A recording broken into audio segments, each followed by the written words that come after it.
조갑제 TV 시청자 여러분 안녕하십니까. 2023년 10월 3일 새벽 2시입니다. 이스라엘군의 가자 지역 침공작전이 6일째 계속되고 있습니다. 기자들이 동행하지 못하니까 이스라엘 군의 발표에 의존하고 있습니다.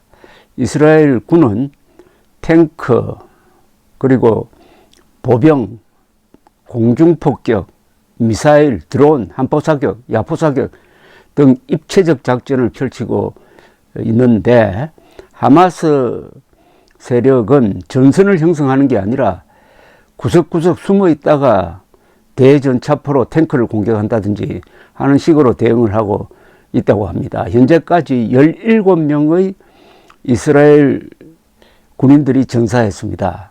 17명은 많은 숫자입니다. 좀처럼 이스라엘 군인들은 죽지 않습니다.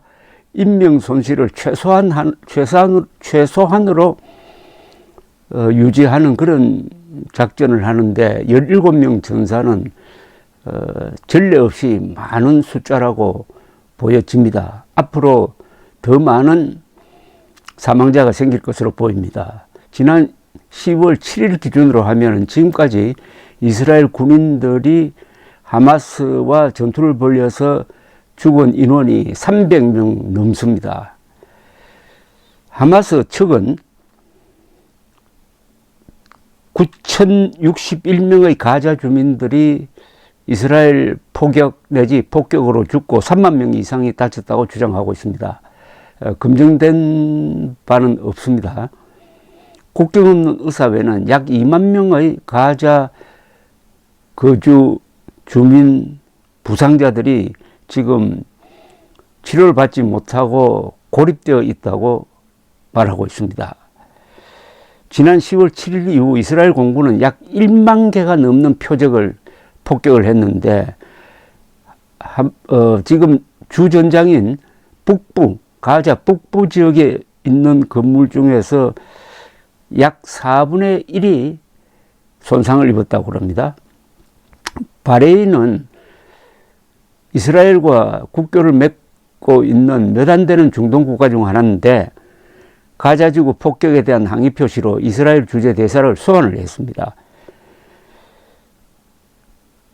난민촌 폭격으로 약 200명이 죽었다고 하마스 측에서는 주장하고 있는데, 이스라엘은 이틀 연속 난민촌을 폭격하고 있습니다. 난민촌을 폭격해서 무고한 사람을 죽였다는 국제적 압박이 거세지는데도 아랑곳하지 않고 이스라엘 군은 난민촌 안에 하마스 요원들이 숨어 있다, 난민촌 안에 거기 테러 시설이 있다는 주장을 하면서 계속 때리고 있습니다.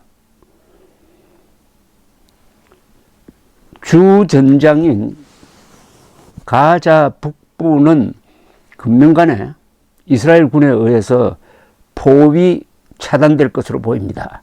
포위 차단시켜 놓고 이제 구석구석 찾아다니면서 땅굴을 뒤지면서 한 사람씩 잡아내고 사살하는 그런 작전을 펼칠 것으로 보입니다. 그런데 이스라엘 군 대변인들은 이 기자들의 집요한 질문에 절대로 변명을 하지 않습니다. 한 대변인은 이 계급이 영관급인데, CNN 기자가 계속 가자 민간인 피해를 물으니까 이렇게 대답을 하고 있었습니다. 가자 민간인들이 폭격으로 죽어나가고 있는 것은 이스라엘 책임이 아니다. 그들에게 대피하라는 통보를 벌써 전에 했는데도 이를 따르지 않는 그들이 책임을 져야 한다. 그들이 우리 말은 안 믿고 하마스를 믿고 있다가 그런 피해를 당했다면은 그것은 하마스를 믿은 데 대한 대가를 치른다고 봐야 된다. 이렇게 대답을 합니다.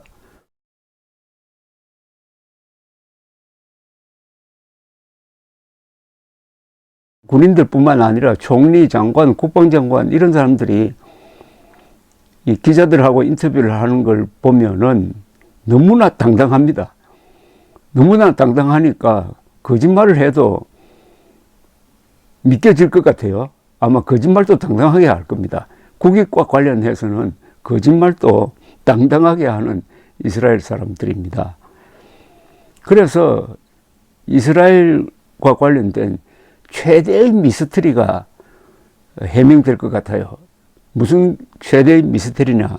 유엔에서 매년 발표하는 월드 해피니스 리포트입니다. 140여 개국을 대상으로 조사를 하는데 이른바 행복도 조사라고 그러죠. 올해는 1위가 핀란드, 2위 덴마크, 3위 아이슬란드, 4위가 이스라엘이었습니다. 그러니까 세계에서 네 번째로 가장 행복한 국민들. 5위는 네덜란드, 6위 스웨덴, 7위 노르웨이, 8위 스위스, 9위 룩셈부르크, 10위 뉴질랜드. 한국은 몇 등이냐 하면 57등입니다. 1인당 국민소득은 한국과 이스라엘 비슷한데 또 적과 대치하고 있는 면도 비슷한데 어떻게 이스라엘은 이렇게 행복하게 사는 것으로 나오고 한국은 왜 이렇게 불행도가 높으냐. 이 비밀을 알면은 뭔가 교훈이 하나 생길 것이라고 생각을 합니다. 그런데 2015년 통계를 한번 찾아보니까 그때는 이스라엘이 가장 행복한 나라 랭킹에서 11등이었습니다. 그런데 행복한 나라로 꼽히는 이 국가들을 쭉 훑어보면은 뭐 거의 대부분이 전쟁이 없는 곳입니다.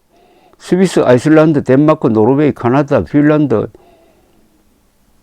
네덜란드, 스웨덴, 뉴질랜드, 호주, 코스타리카, 오스트리아, 멕시코, 미국, 브라질, 룩셈부르크, 아일랜드, 벨기에, 아랍에미레이트. 이렇게 나오면은 여기 다 전쟁이 없는데 유독 이스라엘은 항상 전시 상태인데도 세계에서 가장 행복하다. 그것은 아까 조금 전에 설명했던 이스라엘 군인들이 당당한 거. 이스라엘 사람들은 예배까지 합치면은 거의 모든 남자, 여자는 군인으로 봐야 됩니다. 여성도 의무봉부를 하니까요. 군인 정신으로 긴장되어 가지고 나라를 지킨다는 자부심으로 용감하게 싸우면은 행복해지지 않을까요? 위험하기도 하겠지만은 위험하게 사는 것이 행복할 수도 있습니다. 위험에 당당하게 맞서는 데서 느끼는 어떤 쾌감, 자부심 이런 거 우리도 한때 있었습니다. 우리도 60대, 70대까지는 지금 이스라엘과 비슷했습니다.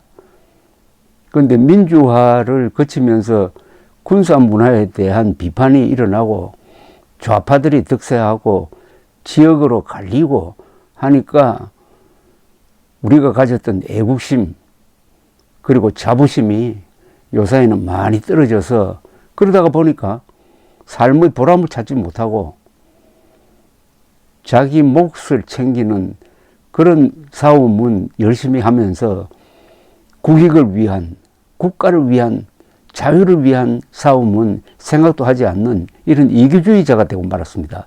그러니까 행복할 수가 있겠습니까? 위험하게 사는 이스라엘 사람들이 행복하고 위험을 피하는 그리고 무슨 일만 있으면은 미국에 전화하고 미국의 도움을 청하고 하는 이런 어떻게 보면 노예근성, 자주국방을 포기한 한국인의 불행, 자주국방을 포기하면 불행해지고 자주국방의 숙명을 받아들이면 이스라엘처럼 행복해진다. 그리고 사람이 다르다. 국가 지도부가 얼마나 다르냐 하는 것은 CNN, BBC를 보면서 이스라엘 군인이나 이스라엘 장관들이 어떤 식으로 이야기를 하느냐 하는 것을 보면 알 것이고 한국인들이 특히 지도부가 얼마나 비열한 인간 집단으로 변했느냐 하는 것은 대한민국 국회를 보면 알 수가 있습니다. 현재 세계의 가장 큰 미스터리는 이런 이스라엘이 세계에서 가장 행복한 나라라는 사실입니다. 감사합니다.